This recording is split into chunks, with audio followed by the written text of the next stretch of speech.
And welcome back to the Dave LewAllen podcast. We cover sports stories, newsmakers, and difference makers. And Jim Johnson could fit into a couple of those categories. Certainly a difference maker for his long career. Also newsmaker because he's made the decision as of December 1st to step away from a media career, radio career that has spanned over 5 decades. Jim Johnson is here to talk about his legendary radio career and rock and roll and maybe some politics and a lot of other things. Welcome. Thank you for doing this. After that introduction, everything hurts now. 50 years. Yeah, it is amazing. And we talked a little bit before about that length of career, how fortunate both of us have been in our careers to be able to have that kind of longevity and success, in your case certainly, and the ability then to finally step aside when you were ready to step aside. Yeah, very lucky, both of us, and very unusual to be able to do it in our hometown. Yeah. I mean, that just doesn't happen. There's a saying in our business, keep the big furniture near the front door because you're going to be moving it a lot. I never had to. I don't believe you ever had to. I mean, we both went to CMU after school and then began our career and happened to be right here in our own hometown. That doesn't happen very often. So congratulations to you as well. Thank you. Appreciate that. How did that happen for you? How was it that the hometown kid, Redford Township, right, growing up, how is it that in this kind of transient career where you get a job, you get fired, you've got to travel someplace to find the next job. How is it that Jim Johnson was able to make a career in his hometown for 5 decades? I'd like to say that it's because I'm that good, but that's probably not true. Lucky, right place at the right time. I was the kid growing up. I've said this before.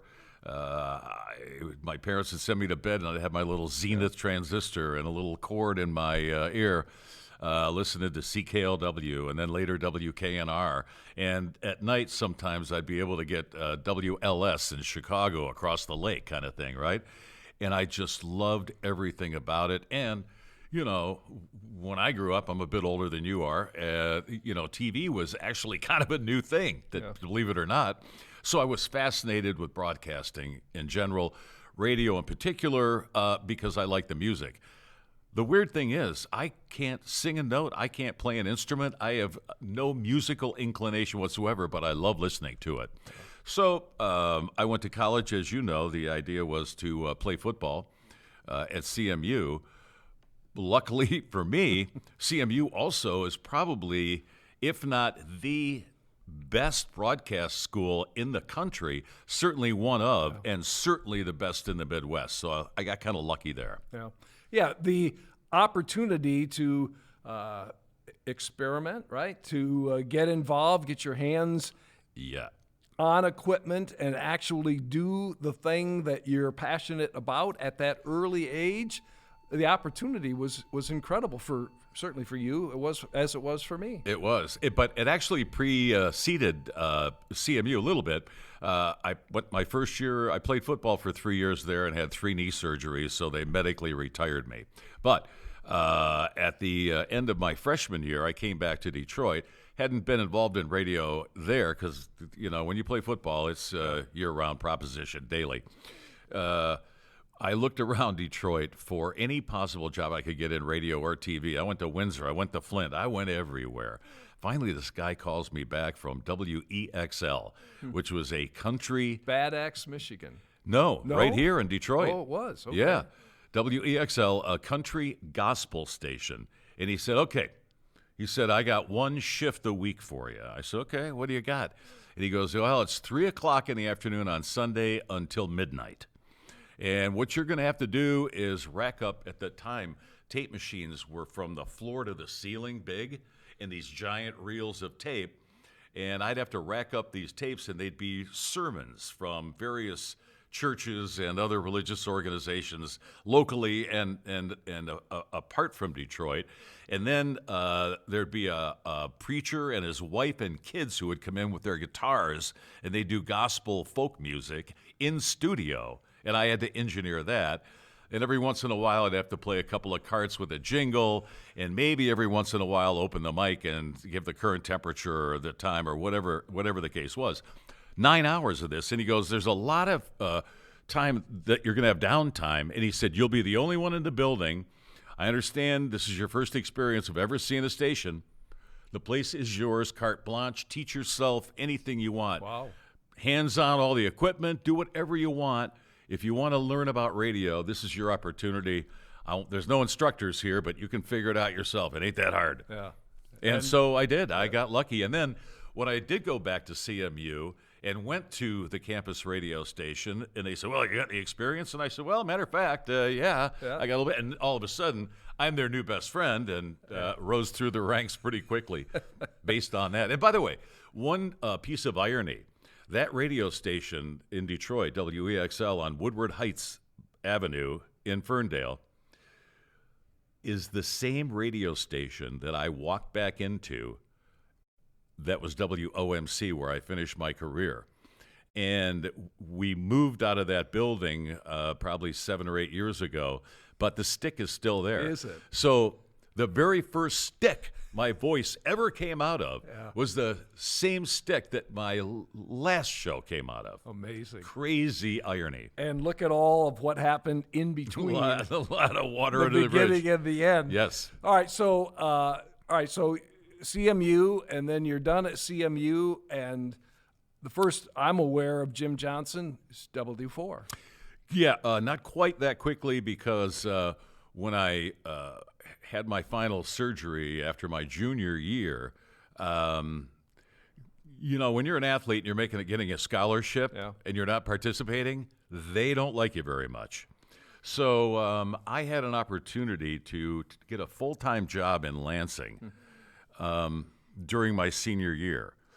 So I took the full-time job, and I gave them their scholarship back, and I took courses at Michigan State as a guest student. So all the credits, I was never matriculated into MSU, but all the credits transferred back to CMU, and that's how I finished up my education. So I worked there noon to 3, and from I'd be on the air from noon until 12:30. Then from 12:30 until 1 o'clock was a solid half-hour newscast. So I'd go across the street from the radio station. There was an arboretum there. I could go there, have a bite to eat, smoke a joint, and come back and do my last 2 hours. How were the last 2 hours compared to the... They were fine. They were fine. I enjoyed them anyway. Yeah, right, for sure. Even if the audience, what they don't know doesn't hurt them, right? So I did that for a little while, and then I moved to another radio station. This was in Lansing, and then I moved to another radio station in Lansing. Prior to that, though, when I was a sophomore, I was still playing football, but on weekends I would drive to Flint and do an overnight show at WCK. It was a brand new radio station in Flint at that time, 1972, I think it was. And that was my first professional job, then the Lansing stuff.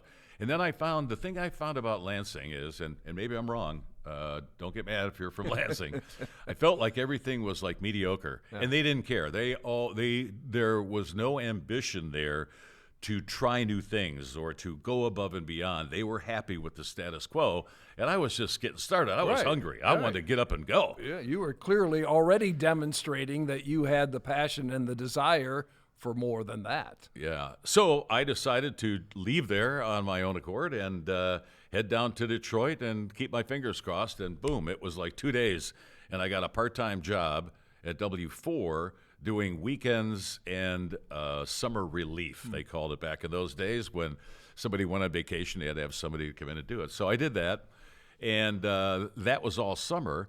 And in September, at the end of the summer, the morning guy, who was Ken Calvert, left to go sell records for Columbia Records. And so I went to a full-time job doing mornings. Now, mornings back then was like the graveyard shift. When you were doing FM radio, there was no listenership in the morning. Everything was at night. Yeah. So and then everything flipped around, and mornings became obviously mega important. Yeah. I was in middle school, I think, when I started listening to FM. It was WRIF and W4 and WABX. Yep. John O'Leary was a guy that I listened to at night. Arthur Penhallow in the afternoon. I get home from school. And then the radio was on, and those are the two stations and the two guys that at that time that I listened to. But those were days of infancy in FM rock radio in Detroit. Very much so. And you were part of it.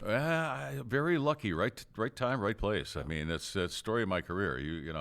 It's not because I'm good. I just, you're good. It's who you know, and being at the right place at the right time. And you know what else?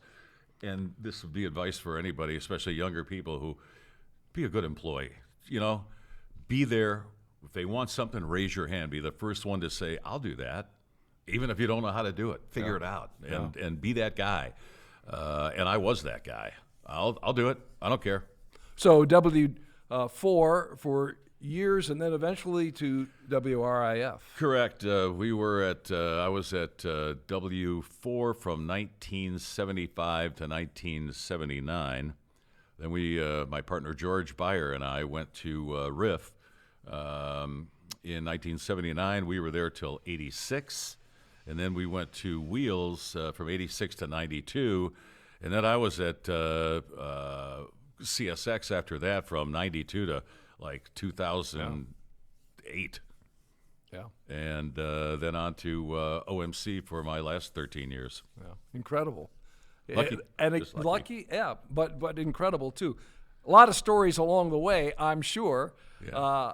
I want to hear some of them. There are probably some you can't tell or shouldn't tell, but we got into our share of trouble along the way. Yeah, tell me about those early days. Was it a wild west to some degree? Yes, it was. In fact, at W4, it got to a point where we had a meeting, and the program director was like, "You can each go in and do whatever you want to do.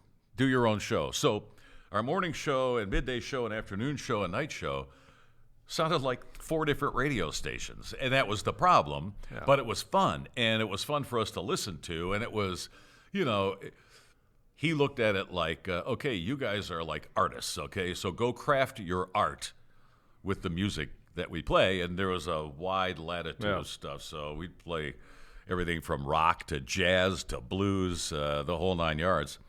That didn't work out very well from a rating standpoint. So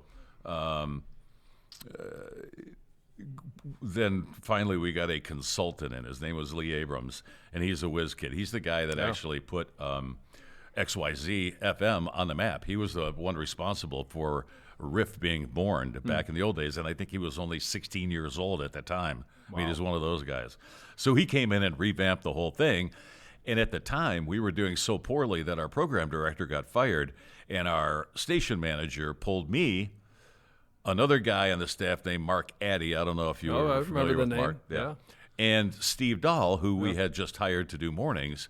And he said, okay, we need a new program director. It's going to be one of you three monkeys. Go home and write an essay.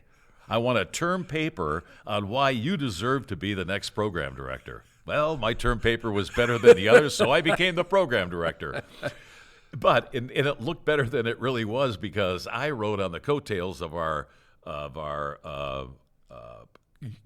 consultant, Lee Abrams, who was a genius, who put us on the map. So we went from last to first, and I got most of the credit for it that I did not deserve. Well, you deserve some of the credit for sure.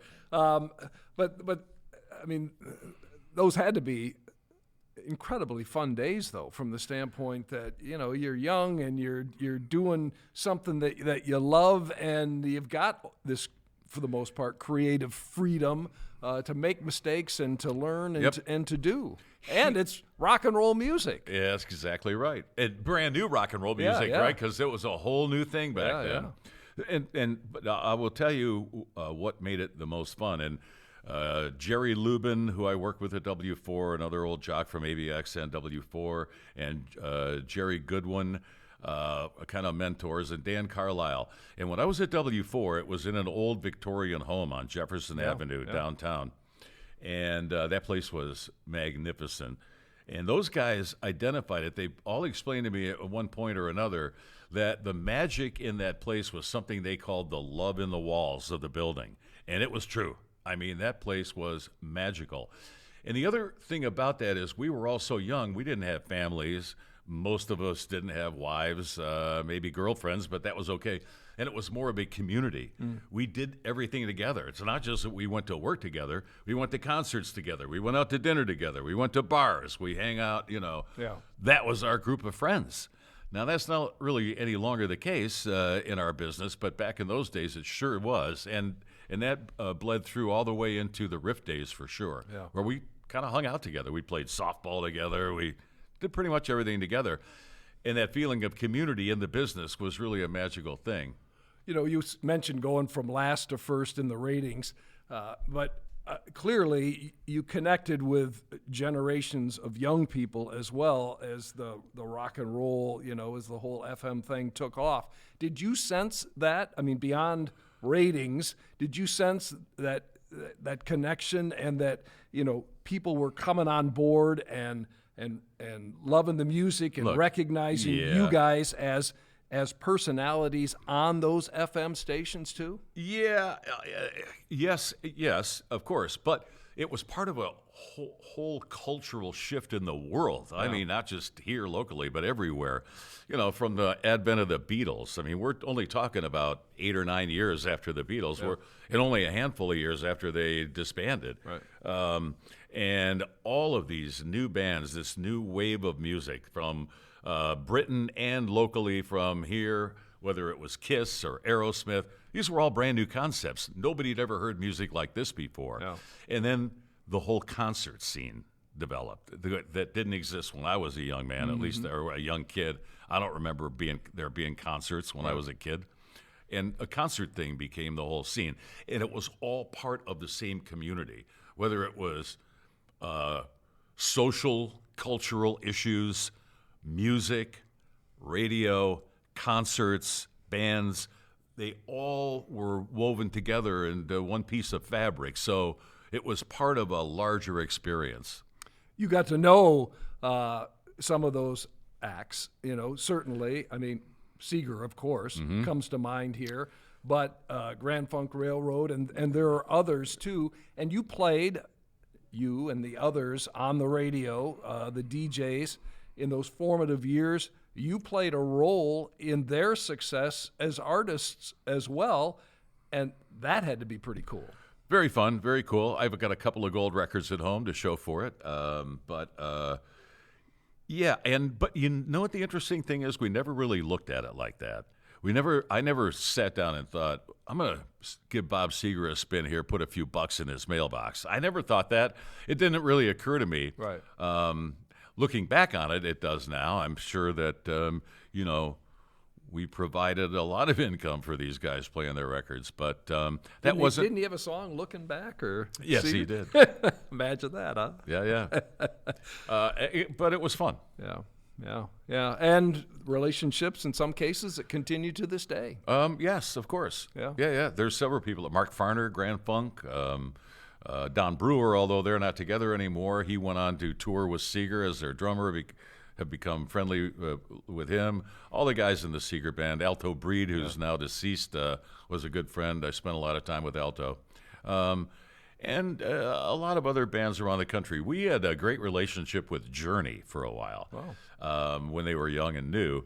They would come to town. We'd go out to dinner with them, and then the day before their concert, they would be here, and we'd have a charity softball game with them, that kind of stuff. So, yes, there was a community of radio and musical artists that existed that probably doesn't today. Yeah. Talking with Jim Johnson after 52 years on the radio in Detroit. His last day, December 1st at WOMC. Worked the last, 4 years with one of my ex-anchor partners at Channel 7, Joanne Purton, and I read someplace that you said those last 4 years were some of the most enjoyable. 100%. The most enjoyable of your entire 50-plus years. 100% Why? true. I think it's the chemistry that Joanne and I had, and our partner, Jason Rathel, as well. Jason started out, it was going to be the JJ and Joanne show, and Jason was kind of the engineer who would chime in every once in a while. Well, he became a third equal part of the show very quickly, and we just had great chemistry. It was fun to get up and go to work every day, and, it was almost like the old days because we would talk all day long. I mean, we'd be texting or talking about ideas and fun stuff all day long. And I hadn't had that in a long time. Yeah. Usually I'd leave work, say so long, I'll see you tomorrow morning, and that would be that. Yeah. Not with these guys. Well, she's a doll, of course, Joanne. Love her. Well, she does all the work. Well, she did a lot of work at Channel 7, too, before Yes. she ever, was forced to move kind of to the radio side. But what a blessing for her to have that as the next chapter and to be able to work with you.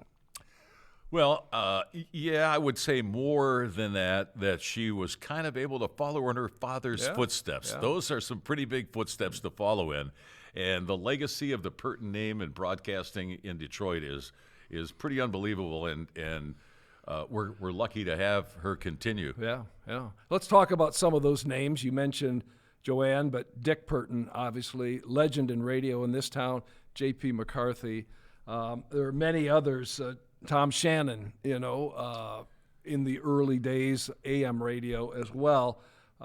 Mentioned yourself and Arthur Penhollow and Ken Calvert, right. John O'Leary, you mentioned Mark Addy. There have been a lot of memorable voices and names that have made, such a connection with listeners over the years.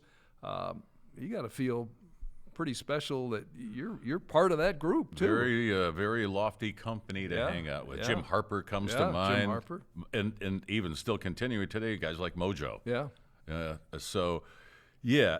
And Detroit, although not as big a market as it once was, always was one of the great broadcast markets in the country. I would go even to New York City, stay in a hotel, and I'd be looking through the local news there. There was nobody like Bill Bonds. Right.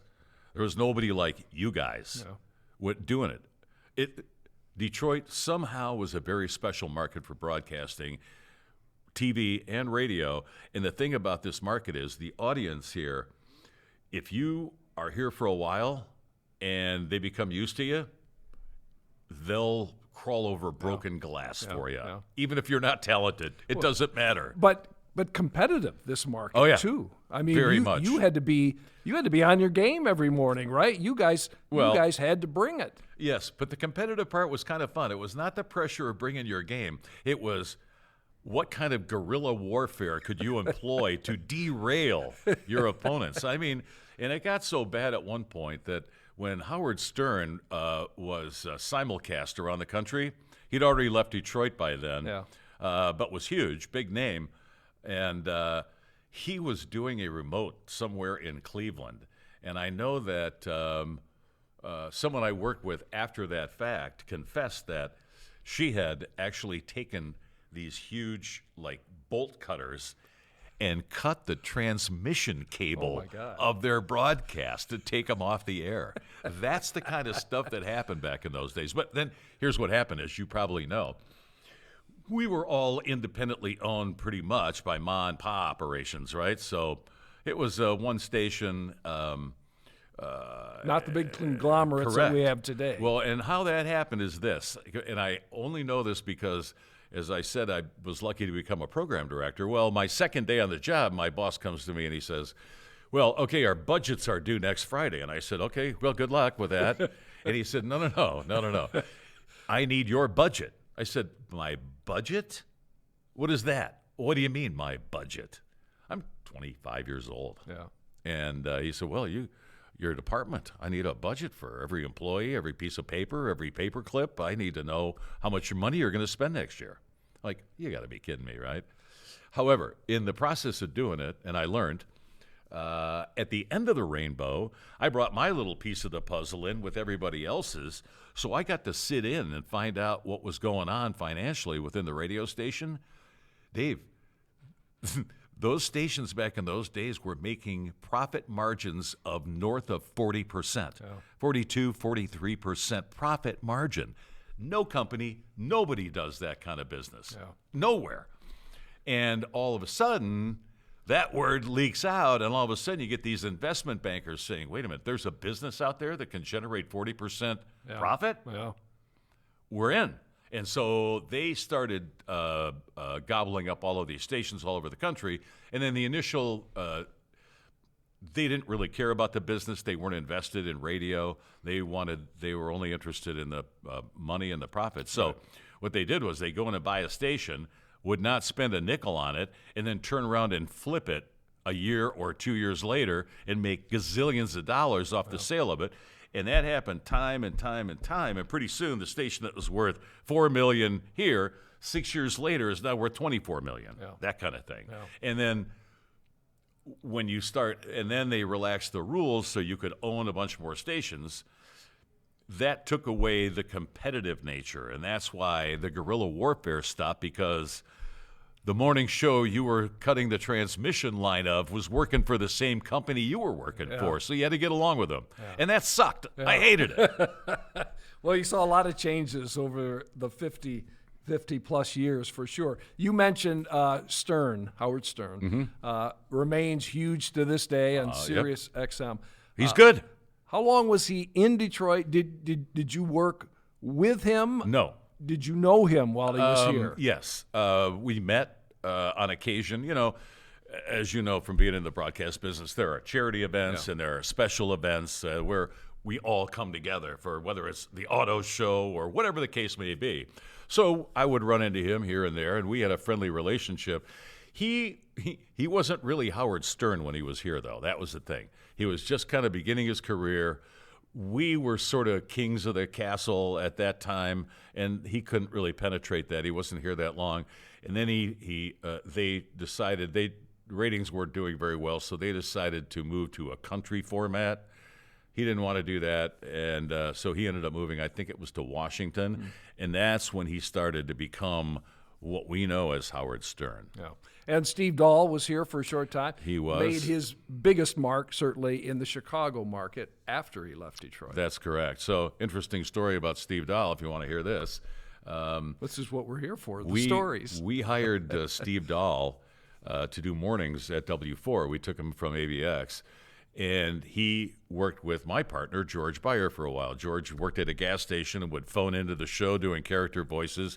Pretty soon he would come into the station once in a while. And then it got to be every day, and then he got to be an employee, right? So then Steve gets a offer to go to Chicago. Okay, good for you. That's great. Not George, just Steve. So, but it's going to be like 2 months, I think, between the time that they hired him until the time he had to start. So he was going to continue working for us during that period of time. And then since I was the program director, I had to find the next morning show. Tough shoes to follow. But we did some research and realized that a large part of the success of that morning show was the character voices that George did and that persona. Steve was great, and he, created his own show, and it was awesome, and he did the same thing at Chicago. But we decided that what we were going to do is keep George and then find somebody to come in and work with George and continue that sort of tradition.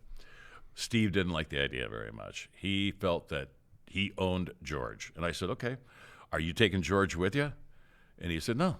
I said, well, what would you suggest we do? Just fire George? Put him out of a job? He goes, I don't know. He said, but you can't continue using George. And I'm like, well, Yes, we can, and we're going to. And this thing became a battle back and forth. It got to a point where he would turn George's microphone off when he was doing a bit, not to include him. It got pretty ugly. And then I get a call with about 2 weeks to go. I'm at the station on a Sunday night working late, and I get a call from George saying, hey, I just got a call from Steve Dahl saying that he wants to do the last 2 weeks by himself and that he doesn't need me for the last 2 weeks. I said, okay, I'll call you right back. I called Steve, and I said, Steve, you already know our feeling about this. George is staying, and he's going to continue through your last broadcast, and after you're gone, he will still be here. So I understand you told him that you didn't need him for the next 2 weeks. Well, we need him for the next 2 weeks, so he's staying. He goes, no. And this went back and forth for 10 or 15 minutes, and finally I said, okay, consider Friday your last day.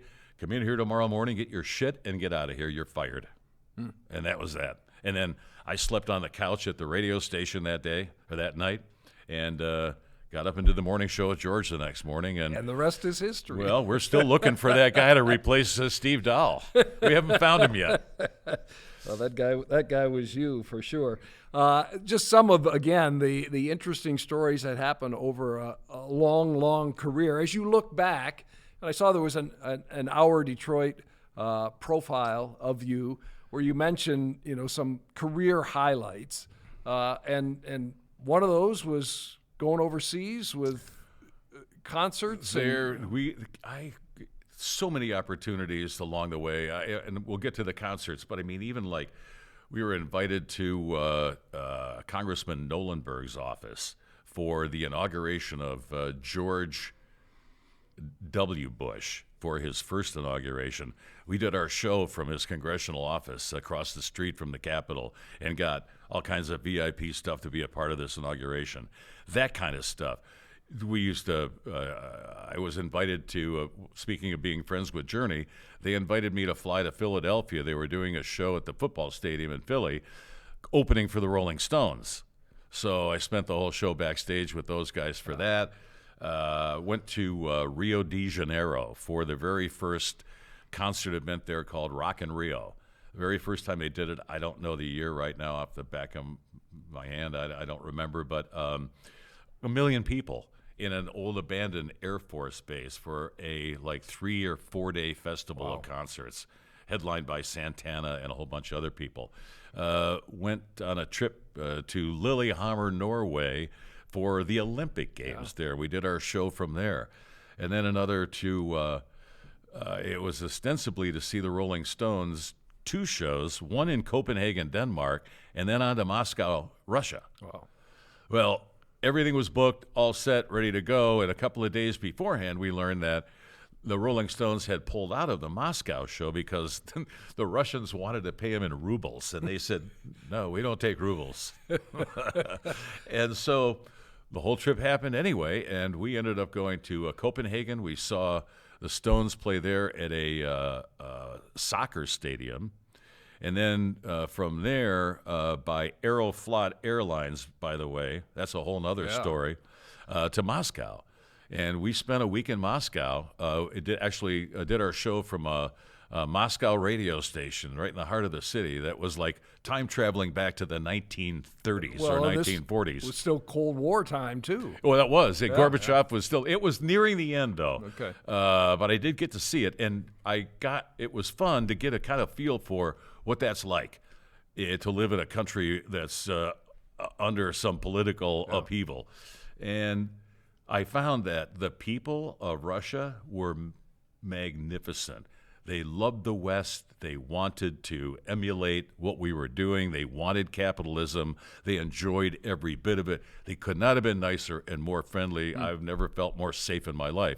With the exception of everywhere you went, there were soldiers with machine guns. When our plane landed, the whole thing was surrounded by Army guys with AK-47s surrounding the airplane.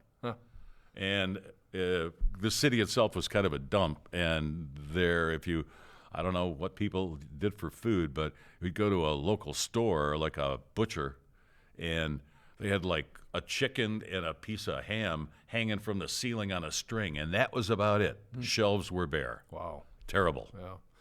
Well, Socialism. yeah, things have maybe changed a little bit, but they're still in the throes of what they're in the throes of. They have different problems than Yeah, they had, but I don't think people are starving like they were then. Yeah. Jim Johnson, you certainly know the voice, but he's been on television as well. Back in the day, Channel 7, Good Afternoon Detroit, fill-in host on the old Kelly and Company show as well, and on Fox 2 for a number of years, a regular contributor on Let It Rip. Yeah. Now, on your Facebook page not long ago, I saw a picture of you in golf attire with the former president, Donald Trump. Yeah. Tell me about, you're done working, you're on your retirement tour. How the heck did that happen? Again, right place, right time. Lucky story of my life. Thank God for luck. Yeah. So I have friends and family all over the Southeast. So my plan was I tied up loose ends for a couple weeks, threw my clubs and my wardrobe in my car, and hit the road. Ended up in Palm Beach, Florida, which I'm very familiar with, a place called Singer Island. I don't know if you're aware of Singer Island. I have a friend who lives there who belongs to a fantastic country club in West Palm Beach. And so we go down there to play golf, and we're playing with a couple other guys. And the other guy had invited us to play Trump International, which is also, there's two Trumps. There's a Trump National in Jupiter, and then Trump International in West Palm Beach, which was a lot closer to where he lives at Mar-a-Lago. It's just across the intercoastal from Mar-a-Lago. So this guy who we were playing with is a member there, and he invited us to come and play on Sunday. And he goes, oh, by the way, he's usually there every day. Okay. All right. This is, okay. Too good to be true. I can't even think about that because the likelihood, what are the odds, right? What are the odds? Sure enough, we pull up there about, 10 a.m., and there's the two black SUVs parked right out in front. And when we walk in, we're escorted back to the men's locker room, and we asked the lady, is he here? And she said, yeah. I don't know where he is right now, though. And so we look in the dining room, he's not there, and we went out to the driving range, he wasn't there. And then our friend, our host, showed up, and he goes, well, the SUVs are gone. So we thought, okay. I put that right out of my head. He's already gone. It was a cloudy day. We figured, he probably decided it wasn't nice enough to play, so he went home. Well, we get off the 9th green, and we're about to go inside to get a sandwich and a Coke or whatever the case, and there's a little brouhaha going on the 18th green. And we look down there, and it's his, cavalcade of friends and Secret Service and the whole 9 yards. And there he was. You could spot him from a mile away because he always wears that same white polo shirt and the Make America Great Again hat. That's the standard outfit, right? So we're like, oh, there he is. And I walked toward that way, and I asked the Secret Service guy if I could take a picture. And he goes, nah, not now. He said, but wait, he'll be coming up that way, and maybe then. Okay. So he sort of heads our way, and then he stops short by a practice green area, and this cute little blonde girl comes running up to him, and he kind of sticks his cheek out to get a kiss from her. And I don't know who she was, still don't. But then he comes up to us, and he looks at us, and he points to me, and he goes, that girl right there is going to be a hell of a golfer when she grows up. And I assume maybe it was a granddaughter. I don't know. No idea. But as long as he stopped to say that, I said, Mr. President, could we say hello for a minute? And he says, yeah. And so he got out of the golf cart. We shook his hands. We literally talked to him for about 5 minutes about all kinds of different things. And then somebody suggested a photograph, and he said, absolutely. So as you can see, if you've seen the picture, I got my arm around him. Well, I do that. A Secret Service guy gets right in my face and no, that's not permitted. You can't touch him. Okay, fine. Boom. Yeah. I got my hand out of there in a hurry. He looks over at me and he goes, no, it's okay. Put your hand back. Very magnanimous. And then we talked about the election in Michigan in 2020, and obviously he's not very happy about that, but he made us aware of that into uncertain terms. Well, and that's an avenue that you're comfortable speaking of as well, politics and your views, and you're have been active on Let It Rip with opinions. Yes. And since the days on the radio, you're still active with your particular view on where we are and where our problems are in this country. Yes. It's a passion of mine. It kind of always has been, amplified over the past 15 years, I would say, more so than ever. Not local, though. I don't get into local politics. For whatever reason, they don't interest me. National politics and global politics do. So it has been a passion, and, for better or for worse, because, it's tough sledding out there these days. You put your opinion out there, and you're going to get a lot of spears and arrows headed your way. And in your business, you want to attract and keep listeners. In the case of radio, you don't want to lose people, but by the same token, you have opinions. I do. And by the way, it wasn't lost on me that I selected December 1st as my retirement date because it's an election year. Yeah. I have the entire year now without being under the constraints of a corporation, and I get that, by the way. They're very protective of their brand, as they should be, and they don't want to be getting complaint calls about their morning disc jockey sharing his political views either online or on TV or wherever that may be. So I did me a favor, and I did them a favor, too, by exiting when I did. Yeah. And on Let It Rip, We'll be back. A little hiatus from Let It Rip for that very reason, because when I went from doing middays back to doing mornings again with Joanne Purton, they expressed a desire that I no longer participate in my political ramblings. And so I agreed. So, but yes, I was supposed to be on last week, but I had the flu. Couldn't make it, but Roop Raj, who's now the host of the show, great guy, I'll be on very soon and probably frequently during this election year, I would hope. Yeah, and I'm guessing you've got a point of view that is different than many of the others that you're on the panel with as it relates to politics and direction and what we should be doing and going in this country. Yeah, it got to be kind of a joke. I would be the lone conservative voice on the panel, and then there would be at least two other people, and then Huell, although he plays pretty well down the middle, he's definitely leans in a different direction than I do, and he can be very argumentative. He's very good at it. And Charlie Langton, I just never knew which way the wind was blowing with Charlie, right? Depending on the issue. Yes, or what it could have gone either way. But generally, it was me against probably three other points of view. So I'm sure that with social media that you heard from some who didn't like that particular point of view. It was sort of fun sport. The next day I would go and they would post the video on their Facebook page, right, from Let It Rip, and then all the commentary that came after it was hilarious to read. Yeah. But you have to be willing to I don't take care. the arrows, right? I don't care. That go along with expressing yes. A strong point of view. Yeah.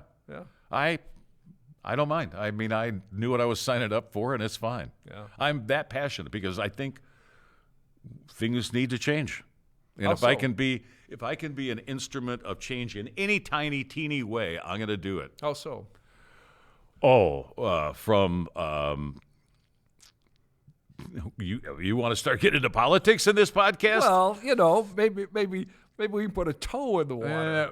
I'm pretty conservative, and I come from a point that the beginning of our demise started around the early 1900s. There was a philosophical shift in Europe called Marxism that started sneaking its way into this country. German immigrants who came here that held that philosophy, and slowly it started eating away at the fabric of our democracy, our republic. And I've seen it progress little by little by little, and that's how they do it. They don't change. This is not a revolution to them. It's an evolution. Mm-hmm. And so there's no guns, there's no battles, there's nothing like that. But inch by inch, they get the nose of the camel underneath the tent, and then pretty soon it gets bigger and grows and grows and grows. to the point where we're close now to being a socialist country in many, many ways. And I don't think that's in the best interest of this country. That's my opinion. A lot of people disagree with that. Or, for that matter, the entire world. My view is a strong America makes the world a stronger place. I think we've demonstrated that over the 200.5 year history of our country, that we've demonstrated that. And I believe we need to keep that going, and I see it going in the other direction. I see that the forces in play, and even our own administration, want to diminish the strength of this country, economically and militarily, so that we're all on an even plane. It's sort of a socialist view of not only economics, but culture as well, and they want us to be like everybody else. They don't want a big, strong America. Well, we'll continue then to, as I say, dip our toes in the water. We'll continue to follow your opinions and your views on that as we move forward in this important election year. It's going to be fascinating. No matter what. We can certainly say that with President Biden up for re-election, and seemingly former President Trump, is going to be the nominee. Yep. Unless something unexpected happens with all of the lawsuits and the mechanisms that are at play. Yeah, mechanisms at play may be a different point, but I don't think the lawsuits or the legal issues that he has are going to come into play. And they may come into play in some people's mind who they choose to vote for, but I don't think any of them will prevent him from being the nominee. And then he can pardon himself from all of them. Except for the one state charge in Georgia, which is not pardonable. Right. But that case is blowing up in their face right now anyway, for a lot of different reasons. I follow this stuff. I'm a nerd. Don't even listen to me, okay? Well, some will, for sure, because we've been listening to you for 52 years on the radio and have enjoyed that, certainly, all of your success. Again, we mentioned those names that, if we had a wall of fame, a hall of fame, I mean, your name and your voice is certainly part of that. So, kudos to you, Jim Johnson. Here's an idea, and if you have an entrepreneur in your audience, this might be, I've always thought this was a genius idea. I shared this idea with Ken Calvert decades ago. And sadly, we lost KC recently. Yeah, we did, the end of December. Yeah. A bar called DJ's, and it would be Detroit-themed radio. Wow. The entire bar. We'd get memorabilia from radio stations, disc jockeys. We would have a little interview booth in there that we could go on the air with, and the whole bar would be... Do a podcast from, maybe. Well, this was long before there was any such thing as podcasts, internet, or anything else. Right. But I always thought that was a genius idea for a bar. This was after the popularity of jukebox. I'm sure you're familiar with jukebox in Birmingham all those years. Then blueprint that, and you could take it to any big radio city in the country, from Philadelphia to Cincinnati to wherever, and have DJs. It'd be a chain. Then the coup de grace, we have another bar called Anchors, and it would be all TV. Guys like you, get your memorabilia. We'd have constantly rolling video of Bill Bonds and Diana Lewis. Fantastic. Yeah, and that would be the theme of that bar, and you could do the same thing around the country. So sounds like a retirement project. I'm too long in the tooth for that right now, too much work. But I'm offering you guys that idea free of charge if you want.